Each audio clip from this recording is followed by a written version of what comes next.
மக்களால் நிராகரிக்கப்பட்டு மக்களால் அகற்றப்பட்டவங்களுக்கு ஒன்னே ஒன்று சொல்லிக்கிறோம்.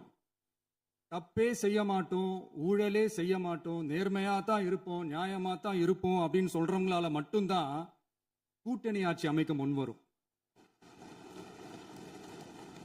ஆட்சியிலையும் பங்கு, அதிகாரத்திலையும் பங்கு கொடுக்க முன்வரும். ஊழல்லையே ஊறி போனவங்களால இந்த கூட்டணி ஆட்சியோ ஆட்சியிலையும் பங்கு அதிகாரத்திலையும் பங்கு கொடுக்க முன்வராது. மெஜாரிட்டி இருந்தாலும் தரமாட்டாங்க, மெஜாரிட்டி இல்லைனாலும் தரமாட்டாங்க. கேட்டா ரெடிமேடா ஒரு பதில் ஒண்ணு வச்சிருப்பாங்க, கூட்டணி ஆட்சியை மக்கள் விரும்ப மாட்டாங்கன்னு. அதே மக்கள் தான் இப்ப அவங்கள பார்த்து சிரிக்கிறாங்க. நான் பதவியேற்ற அன்னைக்கு கொஞ்சம் டைம் அவகாசம் கேட்டேன்.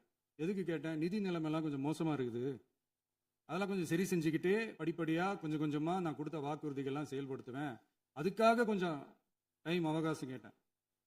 நான் ஏதோ வேற எதுக்காகவோ வேற யாருக்காகவோ ஏதோ அவகாசம் கேட்ட மாதிரி